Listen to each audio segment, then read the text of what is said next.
Welcome to Gomathi's kitchen. நம்ம இன்றைக்கி பார்க்க போகிறது ஒரு லஞ்ச் மெனு தான் பார்க்க போகிறோம். இது எங்கள் வீட்டோட லாஸ்ட் மண்டேயோட லஞ்ச் மெனு. என்னன்னு பார்த்தீங்க அப்படின்னா மல்டி தால் சாம்பார் ரைஸ், அதாவது எல்லா வகையான பருப்புகளையும் யூஸ் பண்ணி செய்கிற சாம்பார் சாதம். அதுக்கு தொட்டுக்கிறதுக்கு வத்தல், வடகம், மாம்பழம் சீசனுங்கிறனால மாம்பழம் வச்சுருக்கிறேன். இதுக்கு கோம்போவாக தயிர் சாதமும் வச்சுருக்கேன். இது வந்து செய்கிறதுக்குன்னு பார்த்தீங்கன்னா ஒரு 50 நிமிஷத்துலேருந்து 1 மணி நேரத்துக்குள்ளே ரொம்ப ஈஸியாக செஞ்சு முடிச்சிடலாம். தேவைப்பட்டால் நீங்கள் ஏதாவது வறுவல் கூட செஞ்சுக்கலாம். அதோட லிங்க் நான் டிஸ்கிரிப்ஷன் பாக்ஸில் கொடுக்குறேன், விருப்பப்பட்டால் செக் பண்ணிக்கோங்க. கோமதிஸ் கிச்சனை சப்ஸ்கிரைப் பண்ணாதவங்க சப்ஸ்கிரைப் பட்டனை ப்ரெஸ் பண்ணுங்கள். உடனுக்குடனே அப்டேட் வேணும்னா பக்கத்தில் இருக்க பெல் பட்டனை மறக்காமல் ப்ரெஸ் பண்ணிக்கோங்க. முதல்ல சாம்பார் சாதத்துக்கு நீங்கள் முதல் நாள் நைட்டே வந்து இதை ஊற வச்சுக்கோங்க.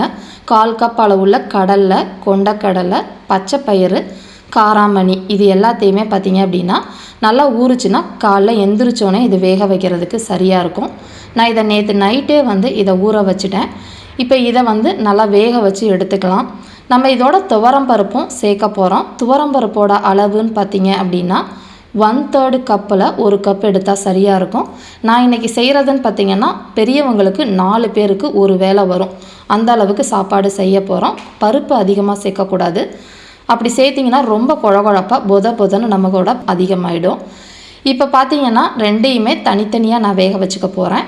இது வேக வச்சுருக்க டயத்துக்குள்ளே சாம்பார் பொடி ரெடி பண்ணிக்கலாம். இந்த சாம்பார் பொடியோட டேஸ்ட்டு தான் சாம்பார் சாதத்துக்கு ஒரு ஹைலைட்டாக இருக்கும்.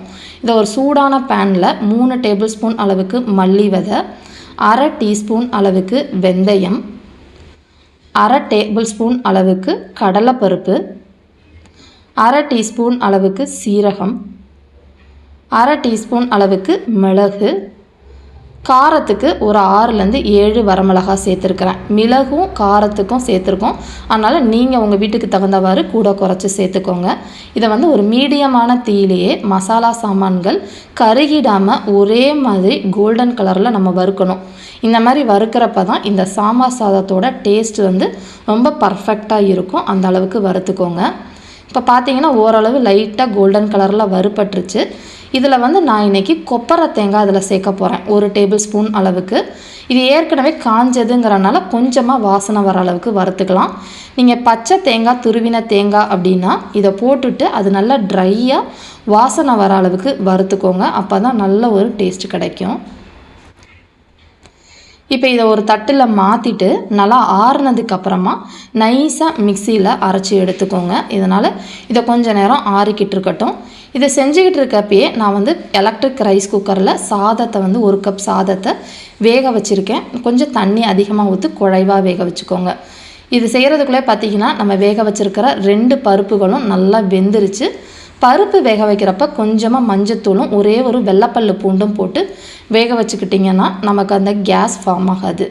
இப்போ வந்து பெரிய பாத்திரமாக எடுத்துக்கோங்க, ஏன்னா சாதம் கிளறணும் இல்லையா. அதனால் 1 டேபிள் ஸ்பூன் அளவுக்கு நல்லெண்ணெய் சேர்த்துருக்கிறேன். அதில் 1/4 டீஸ்பூன் அளவுக்கு கடுகு, ஒரு 1/4 டீஸ்பூன் அளவுக்கு உளுத்தம்பருப்பு சேர்த்துட்டு ஒரே ஒரு சின்ன பீஸ் கட்டி பெருங்காயம், இல்லாட்டி 1/4 டீஸ்பூன் அளவுக்கு பொடி பெருங்காயம் சேர்த்துக்கோங்க. இதில் 25 சின்ன வெங்காயத்தை இந்த மாதிரி பாதியாக கட் பண்ணி சேர்த்துருக்கிறேன். இந்த சின்ன வெங்காயம் டேஸ்ட்டு தான் சாம்பார் சாதத்துக்கு ரொம்ப சூப்பராக இருக்கும். இல்லைனா மட்டும் பெரிய வெங்காயம் சேர்த்து நல்லா கண்ணாடி பதம் வர அளவுக்கு வதக்கிக்கோங்க.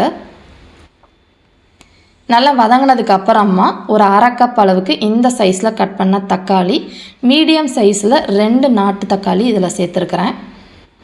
இது வதங்கிறதுக்குன்னு பார்த்திங்கன்னா மொத்தமாக நம்ம குழம்புக்கு தேவையான உப்பை இப்போயே நம்ம சேர்த்துடலாம். ஒரு 1/2 டேபிள் ஸ்பூன் அளவுக்கு கல் உப்பு சேர்த்துருக்கிறேன். போட்டுட்டு வதக்கணும் அப்படின்னா தக்காளி ரொம்ப சீக்கிரமாக நமக்கு வதங்கி வந்துடும். இப்போ பார்த்தீங்கன்னா வதங்கிக்கிட்டு இருக்கப்பே ஒரே ஒரு பச்சை மிளகாய் இதில் சேர்த்துக்கிட்டோன்னா அந்த ஃப்ளேவரும் நல்லாயிருக்கும். இந்த சாம்பார் சாதம் கொஞ்சம் காரமாக இருந்தால் தான் பார்த்தீங்க அப்படின்னா டேஸ்ட் ரொம்ப சூப்பராக இருக்கும். இப்போ நம்ம அரைச்ச பவுடர் இருக்கு இல்லையா, மசாலா வறுத்து அரைச்ச பவுடரு, அதில் 2 டேபிள் ஸ்பூன் அளவுக்கு மட்டும் நான் சேர்த்துருக்கிறேன். இன்னும் ஒரு 1/2 டேபிள் ஸ்பூன் அளவுக்கு மிச்சம் இருக்கும். இதை வந்து நீங்கள் நெக்ஸ்ட் டே ஏதாவது இட்லி சாம்பார் செய்கிறப்ப சேர்த்துக்கலாம். இதில் ஒரே ஒரு டேபிள் ஸ்பூன் அளவுக்கு வீட்டு சாம்பார் பொடி எடுத்திருக்கேன். நீங்கள் என்ன சாம்பார் பொடி வீட்டில் வச்சுருக்கீங்களோ இல்லை குழம்பு பொடி வச்சுருந்தாலும் சேர்த்துக்கலாம். ஒரு 1/8 டீஸ்பூன் அளவுக்கு மஞ்சத்தூள் எல்லாத்தையுமே போட்டுட்டு குறைஞ்ச தீயில் அது வந்து கருகிடாமல் பச்சை வாசனை போகிற அளவுக்கு வதக்கிக்கலாம். இப்போ நம்ம வேக வச்சுருக்கிற பருப்பு, வேக வச்சுருக்கிற அந்த பயறு வகைகளையும் சேர்த்துக்கலாம். இது ரெண்டையுமே சேர்த்து தான் என்னோடய மாமியார் வந்து வேக வைப்பாங்க.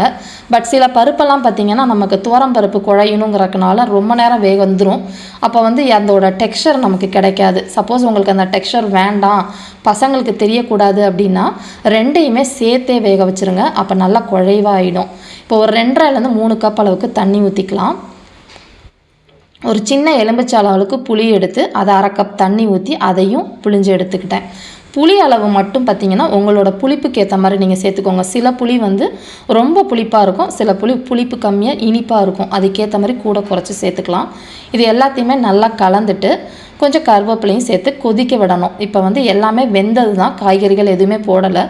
பட் எல்லா சாமான்களும் ஒன்று சேர்ந்து கொதிக்கிறப்ப அந்த மசாலாவோட ஃப்ளேவர் நமக்கு ரொம்ப சூப்பராக கிடைக்கும். ஒரு 5லேருந்து 6 நிமிஷம் இந்த மாதிரி கொதிச்சா போதும். ரொம்ப கெட்டியாக குழம்பு இருக்கக்கூடாது, கொஞ்சம் தண்ணியாக தான் இருக்கணும். இதில் ஒரு சின்ன பீஸ் வந்து வெல்லம் சேர்த்துருக்கேன். அப்போ டேஸ்ட் வந்து ரொம்ப நல்லாயிருக்கும். கூடவே ஒரு 1/2 டீஸ்பூன் அளவுக்கு நெய்யும் சேர்த்துக்கோங்க. இது ரெண்டும் சேர்றப்ப அந்த சாம்பார் சாதத்தோட டேஸ்ட் பாருங்கள், அவ்வளோ சூப்பராக இருக்கும். கடைசியாக கொத்தமல்லி தூவி நம்ம அடுப்பை ஆஃப் பண்ணிட வேண்டியதான். குழம்போட கன்சிஸ்டன்சி இப்படி தான் இருக்கணும். இதை கலந்துட்டு நம்ம இப்போ சாதத்தை பிசைய ஆரம்பிச்சிடலாம். எலக்ட்ரிக் குக்கரில் ஒரு 10 நிமிஷத்தில் சாதம் குழைவாக வெந்துடும். அப்படி இல்லைன்னா நம்ம ப்ரெஷர் குக்கரில் குழைவாக வேக வச்சுக்கோங்க. சாம்பார் வந்து இப்போ அதிகமாக வச்சுருக்கேன். இந்த சாம்பாரை வந்து நீங்கள் நல்லா தோசை, இட்லியோடு சாப்பிட்றப்ப ரொம்ப சூப்பராக இருக்கும். நான் இன்றைக்கி சப்பாத்தியோடு அதை சாப்பிட போகிறோம். அதனால் வந்து ஒரு 1.5 கப்பு 2 கப்பு சாம்பாரை வந்து எடுத்துட்டு மிச்சம் இருக்கிறதுல 1/2 கப்பு சாதத்தை வந்து போட்டு நம்ம பிசைய போகிறோம். இப்போ பார்த்தீங்கன்னா நல்ல குழைவாக இருக்கிற சாதத்தை இதில் நம்ம சேர்த்துக்கலாம். நீங்கள் ஜீரக சம்பா அரிசி உங்களுக்கு பிடிக்கும் அப்படின்னா சீரக சம்பாவில் இந்த சாதத்தை செஞ்சு பாருங்கள், ரொம்ப சூப்பராக இருக்கும். பட் நான் தயிர் சாதமும் செய்யணுங்கிறனால 2க்கும் சேர்த்து பச்சரிசிலேயே நான் வந்து குழைவாக வேக வச்சுக்கிட்டேன். நீங்கள் வந்து புழுங்கல் அரிசி யூஸ் பண்ணாலும் அதே மாதிரி கொஞ்சம் தண்ணி அதிகமாக ஊற்றி குழைவாக வேக வச்சுக்கலாம். இந்த மாதிரி உருளைக்கிழங்கு மசிக்கிற அந்த ஸ்மேஷரை வச்சு இந்த மாதிரி நல்லா வந்து மசிச்சு கொடுத்தீங்கன்னா சாதம் வந்துடும்.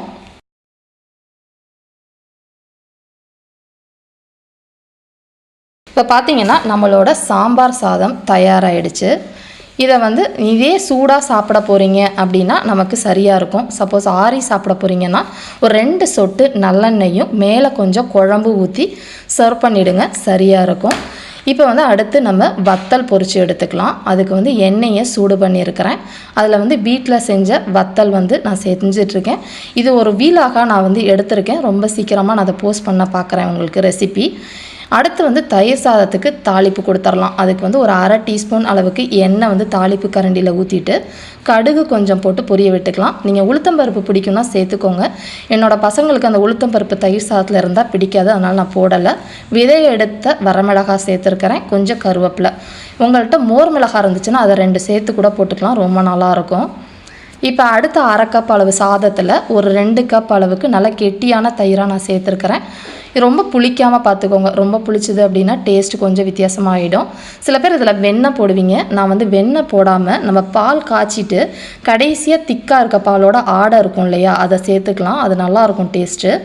கொஞ்சமாக உப்பும் சேர்த்துக்கோங்க, தேவையான அளவு உப்பு. இப்போ தாளிப்புக்கு எடுத்திருந்த தாளிப்பு எல்லாத்தையும் சேர்த்து கலந்துக்கலாம். நான் இன்னொரு 1 கப் அளவுக்கு தயிர் ஊற்றிக்க போகிறேன். ஏன்னா சாதம் வந்து இன்னும் கொஞ்சம் தேவைப்படுது நமக்கு. இப்போ பார்த்திங்கன்னா நல்லா 1 கப்பு ஊற்றி இந்த அளவுக்கு நல்லா கிளறி வச்சாச்சு. நம்ம தயிர் சாதமும் ரெடி ஆகிடுச்சு. இது பார்த்திங்கன்னா நம்ம சாப்பிட்றதுக்கு 3லேருந்து 4 பேர் தாராளமாக சாப்பிட்லாம், சரியாக இருக்கும் சாப்பாடு. இப்போ நம்மளோட நல்லா சுட சுட சாம்பார் சாதம், அதே மாதிரி தயிர் சாதம், மாம்பழம், வத்தல், வடகம் செய்கிறதுக்கு இன்றைக்கி எனக்கு பார்த்தீங்க அப்படின்னா 55 நிமிஷம் தான் ஆச்சு. சொல்லணுன்னா இந்த பயறு வேக வைக்கிற டயத்தை தவிர நமக்கு பாத்திரங்களும் உங்களுக்கு கண்டிப்பாக அதிகமாக சேரவே சேராது. 3லேருந்து 4 பாத்திரத்துக்குள்ளே நீங்கள் சாப்பாடே செஞ்சு முடிச்சிடலாம். அவ்வளோ ஈஸியாக இருக்கும். வேணும்னா நீங்கள் ஏதாவது வறுவல் கூட வச்சு சாப்பிட்லாம், அது இன்னும் நல்லாயிருக்கும். அதோட ரெசிபி லிங்க்கு நான் டிஸ்கிரிப்ஷன் பாக்ஸில் கொடுக்குறேன். இதே மாதிரி அளவுகளோட நீங்களும் செஞ்சு பாருங்கள். செஞ்சு பார்த்துட்டு எப்படி இருக்குங்கிறத கமெண்ட் பண்ணுங்கள். வீடியோ பிடிச்சிருந்துச்சு அப்படின்னா லைக் பண்ணுங்கள், ஷேர் பண்ணுங்கள். மறக்காமல் சேனலை சப்ஸ்கிரைப் பண்ணி வச்சுக்கோங்க. தேங்க்ஸ் ஃபார் வாட்சிங்.